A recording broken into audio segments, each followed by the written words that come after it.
डोडा जिले के ठाठरी कस्बे में देर रात बादल फटने, भारी बारिश और तेज हवाओं के कारण आई अचानक बाढ़ से व्यापक तबाही मच गई। बाढ़ का पानी और मलबा कई रिहायशी इलाकों और बाजारों में घुस गया, जिससे मकानों, दुकानों, वाहनों और सार्वजनिक संपत्तियों को भारी नुकसान पहुंचा। कई वाहन क्षतिग्रस्त हो गए, जबकि कुछ चिनाब नदी में बह गए। लैंडस्लाइड के चलते राष्ट्रीय राजमार्ग 244 मलबा आने से बंद हो गया और सड़क बहाली का कार्य जारी है। जिला प्रशासन और संबंधित एजेंसियों ने राहत, बचाव और नुकसान के आकलन का काम शुरू कर दिया है। फिलहाल किसी के हताहत होने की सूचना नहीं है। स्थानीय लोगों ने प्रशासन से प्रभावित परिवारों को तत्काल राहत, उचित मुआवजा, निष्पक्ष जांच और भविष्य में ऐसी घटनाओं की रोकथाम के लिए स्थायी उपाय करने की मांग की है। और हमने कभी भी एडमिनिस्ट्रेशन को चूके नहीं हम बोलने से, जो हमारा उसकी जो एजेंसी है PMGSY, हम उसको बोल रहे हैं बार बार कि कलवट खोलो। मेरा घर आता है वहाँ रोड में, हमारी बस्ती है 20-25 घर। जिस दिन हम मलबे तले दब जाएंगे, सर मेरा नाम मोहम्मद अल्ताफ, बाबा बुद्धदास मंदिर के पास सर मेरे घर में। हाँ बाबा बुद्धदास सर वहाँ पिछली बार 8 महीने पहले इतना पानी आया था मंदिर के वहाँ पुराने, मैं तो पैदा भी नहीं हुआ हूँ, शायद मेरे वालिद साहब भी पैदा नहीं, तब के वो पेड़ हैं, उनको कोई काटता तक नहीं है। लेकिन पिछली बार इतना फ्लश फ्लड आया, वहाँ उन पेड़ों का इतना नुकसान हुआ, कम से कम 50 पेड़ वहाँ डैमेज हो गए और इतना बड़ा नाला बन गया है। मेरे घर के 700 मीटर दूरी पे वो डाइवर्ट हो गया पानी। जैसे कि आप जानते हैं 2017 में इसी इलाके में और इसी नाले में जो है क्लड बस्ट होता है, यहाँ पर 6 जानें चली जाती हैं। और उस दिन भी हमने प्रोटेस्ट करके सरकार को भी बताया था, LG गवर्नमेंट को भी बताया था और यहाँ के जो MLAs है उनको भी बताया था, और उन्होंने आश्वासन दिया था कि हम इस चीज़ की तहकीक करेंगे और इसमें ज़ूलॉजिकल टीम भेजेंगे और इसमें जितना भी NDRF SDRF में पैसा आता है इसको लगाने की कोशिश करेंगे और यहाँ पर लोकल को जो है सेव करने की कोशिश करेंगे। लेकिन अभी तक नहीं हुआ। पिछली बार भी 2 महीने पहले ग्रिड स्टेशन में हुआ और उसी RP गेट के साथ हुआ। तब भी हमारे DC साहब आते हैं, फोन पे डिप्टी CM से बात करते हैं कि यहाँ सब चंगा सी। लेकिन जब दोबारा हमने आवाज उठाई, यहाँ पर उन्होंने खुद विजिट किया, MLA साहब भी आए, जब वो शायद जम्मू में थे, जब वो यहाँ पर आते हैं तो लोगों ने जो है आंसू की बारिश कर दी कि हमारे साथ इतना जुल्म हो रहा है लेकिन कोई देखने वाला नहीं है। तो गुजारिश है कि बार बार अगर यहाँ पर एडमिनिस्ट्रेशन आती है और यहाँ पर क्लड बस्ट होते हैं, इसका कोई ना कोई समाधान होगा, कोई ना कोई ज़ूलॉजिकल टीम आएगी, देखेगी आखिर क्या हो रहा है, क्यों नहीं इनको देखा जा रहा है ठाठरी वाले लोगों को। क्योंकि पहले भी चिसोती में जो है इतना बड़ा क्लड बस्ट होता है, वहाँ पर 100 से ज्यादा जाने चली जाती हैं और हमारे मिनिस्टर्स वहां आते हैं, लेकिन यहाँ पर 4 बार क्लड बस्ट होता है। 4 बार क्लड बस्ट होने के बाद ना हमारी NC सरकार जो नाकारा सरकार है, जो वादे करती है लोगों के लिए, और हमारा जो MLA साहब है जो गरीबों का MLA है, मसीहा बना बैठा है, अभी तक यहाँ पर नहीं आता है।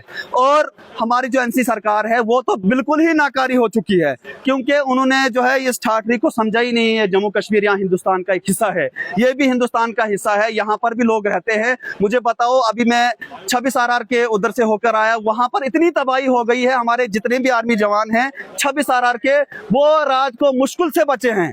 10 से ज्यादा फुट जो है मलबा वहां पर आया है, वहां पर जितने भी डिपार्टमेंट हैं सारे तबाह बर्बाद हो गए हैं। लेकिन हमारे DC साहब जो है अभी मीटिंग में हैं और कहीं AC के नीचे बैठे हुए हैं, और हमारे जितने भी मिनिस्टर्स MLAs हैं वो AC में बैठे हुए, और गरीब आवाम जो ठाठरी में रहती है, जो पहाड़ों से आती है यहाँ पर जो है बिजनेस करते हैं, उनकी दुकानें टूट गई, उनका सामान चला गया, हमारा स्कूल यहाँ पर था ये भी चला गया, हमारी जो गाड़ियां यहाँ पर थी वो चनाब में चली गई। लेकिन अभी तक यहाँ पर एडमिनिस्ट्रेशन होश में नहीं है कि इन लोगों को कुछ कहा जाए, इमीडिएट इफेक्ट NDRF SDRF में इनको कुछ दिया जाए और इनकी मदद की जाए। ये सबसे बड़ी नाकामी है हमारी सरकार की, चाहे वो सेंटर वाली सरकार है, चाहे हमारी NC सरकार है, चाहे हमारे गवर्नर साहब हैं, क्योंकि वो चुनाव वैली को नहीं देख रहे हैं। इनको लगता है चुनाव वैली से हमें खाली जो है पैसा वसूलना है, चाहे वो प्रोजेक्ट के रिलेटेड हो, चाहे वो फॉरेस्ट के रिलेटेड हो, किसी भी रिलेटेड हो, पैसा यहाँ से वसूल करना है और इन लोगों को नहीं देखना है। कितना यहाँ रिहायशी और गैर रिहायशी मकानात में नुकसान हुआ है और रिलीफ और रेस्क्यू जो सुबह से चल रहा है उसका क्या स्टेटस है? आपने सुबह से क्या देखा? देखो, रात से रेस्क्यू लगा है, 2-2:30 बजे से हम लगे हैं। यहाँ पर करोड़ों का नुकसान हुआ है, चाहे आप दुकानदार की बात करें, चाहे यहाँ पर रहने वालों की बात करें। यहाँ पर जो है मकानात गिर गए। अभी हम आगे जहाँ आरपी गेट पे गए, वहाँ पर एक नई बस्ती है, वहाँ पर भी मकानों के अंदर जो है पानी घुसा है, जाने रात को बची है। और हमने वो चीखें सुनी है रात को, दिल जल जाता है, आंसू चले आते हैं, लेकिन देखने वाला कोई नहीं। खाली आप ग्रिड स्टेशन की बात करें, वहाँ पर भी बहुत ज्यादा नुकसान है। आरिफ महला की बात करें, वहाँ पर भी गाड़ियां चली गई हैं और हमारे जो आर्मी जवान के जितने क्वार्टर हैं वो चले गए हैं।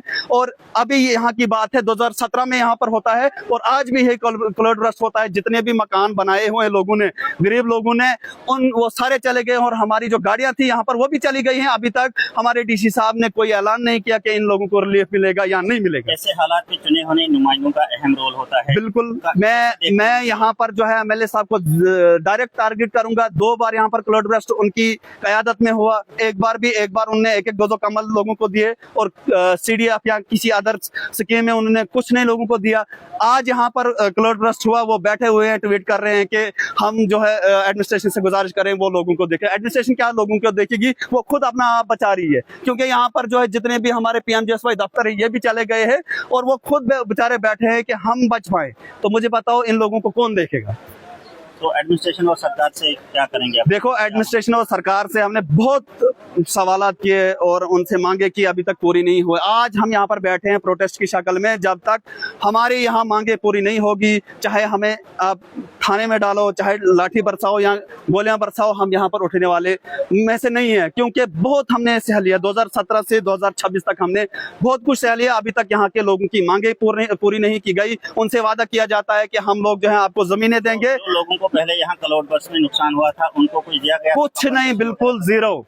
यहाँ के लोगों को समझते ही नहीं कि ये हिंदुस्तानी है। सीधी जो बात मैं करूंगा, अभी जब आर्मी जो हमारी यहाँ रहती है उनके ऊपर भी जब इतना मलबा चला गया, उनको भी कोई देखने वाला नहीं है। ये सरकारें जो है अपनी जेब भरने के फिराक में है। हमारा गवर्नर साहब जो है जेब भरने के फिराक में है, हमारे डीसी सर जेब भरने के फिराक में है, लेकिन इन लोगों को कोई नहीं देखेगा।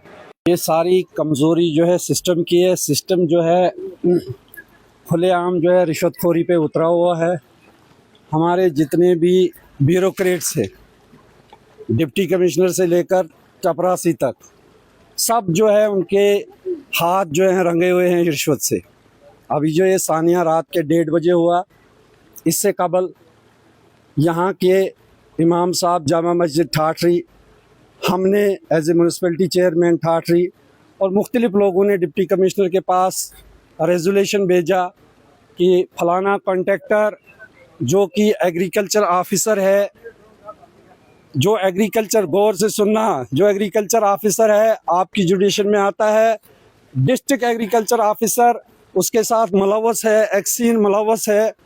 और इन लोगों ने 2 रोडें जो ये बना रहे हैं वो रोडें हैं कि 40 घर हैं जिसके लिए ऑलरेडी 3 रोडें बन चुकी हैं और ये 4थी रोड बन रही है। तो ये सिस्टम जो है टोटल करप्ट बन चुका है। इसमें एक्सीन मुलव्वस, इसमें जेई मुलव्वस, इसमें एडब्ल्यूई मुलव्वस, इसमें तहसीलदार मुलव्वस, इसमें एसडीएम मुलव्वस, इसमें डिप्टी कमिश्नर मुलव्वस, हाँ, और यहाँ तक कि महदव गवर्नर भी। अब आप पूछोगे क्यों, तो मेरे पास रिकॉर्ड है। गवर्नर को हमने लिखा कि यहाँ पे पिछले 2017 में क्लाउड बर्स्ट हुआ, 6 लोग मारे गए और उस वक़्त से लोगों को आश्वासन दिया जा रहा है कि यहाँ पे हम प्रोटेक्शन वाल लगाएंगे और यहाँ पे कलवट बनाएंगे। लेकिन 2026 में जब आज रात को क्लाउड बर्स्ट हुआ, आप देख रहे हो ये MCPL है, ये वो कंपनी है जिसको अलॉट NHDCL ने काम दिया है। 2 साल पहले ही इसका प्रोजेक्ट ख़त्म करने टाइम था, 2023 में इसको ख़त्म करना था। आज 2026 है और इनके पास तेल नहीं है मशीनों के लिए। आप मज़ार में देखिए, एक क्रशर वाले को प्रेशर करके उसकी मशीन लाई गई कि अगर तूने मशीन नहीं लाई तो तुझे हम क्रशर बंद करेंगे।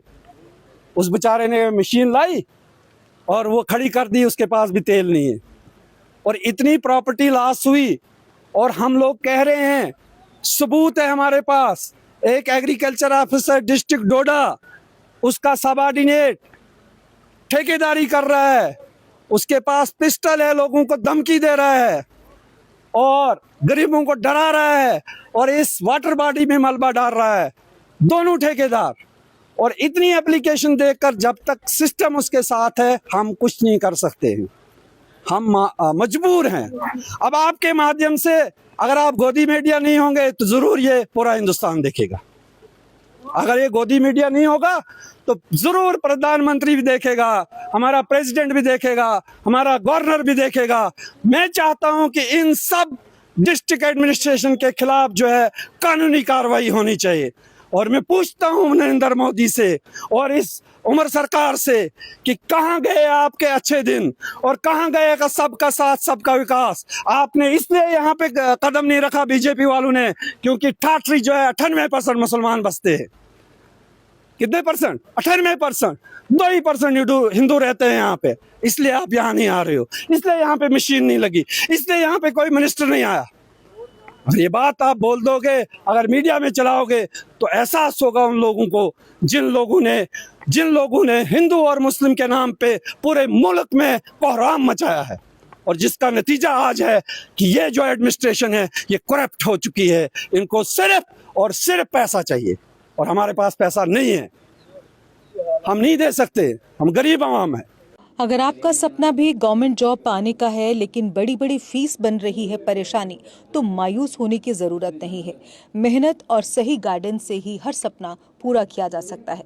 जम्मू कश्मीर और लद्दाख का भरोसेमंद और जाना माना कोचिंग इंस्टीट्यूट कैरियर अड्डा पिछले 10 सालों से हजारों बच्चों को एसएससी, जेकेएसएसबी, बैंकिंग, डिफेंस और दूसरी गवर्नमेंट जॉब्स की शानदार तैयारी करवा रहा है। सबसे खास बात यह है कि यहाँ बच्चों को बेहतरीन गाइडेंस के साथ ऐसी तैयारी करवाई जाती है जिससे उनका सिलेक्शन आसान हो सके, वो भी बिना किसी ट्यूशन फीस के। यानी यहाँ आपको मिलेगी फ्री कोचिंग। कैरियर अड्डा में सिर्फ क्लासेस ही नहीं बल्कि हर एग्जाम को क्रैक करने के लिए शानदार मॉक टेस्ट सीरीज भी उपलब्ध करवाई जा रही हैं, जो बच्चों की तैयारी को और मजबूत बनाती हैं। जो बच्चे सेल्फ स्टडी कर रहे हैं वो भी इस सुविधा का फायदा उठा सकते हैं। इसके अलावा बच्चों के लिए फ्री डाउट सेशंस भी रखे जाते हैं, जहां हर सवाल और हर परेशानी का आसान तरीके से हल बताया जाता है।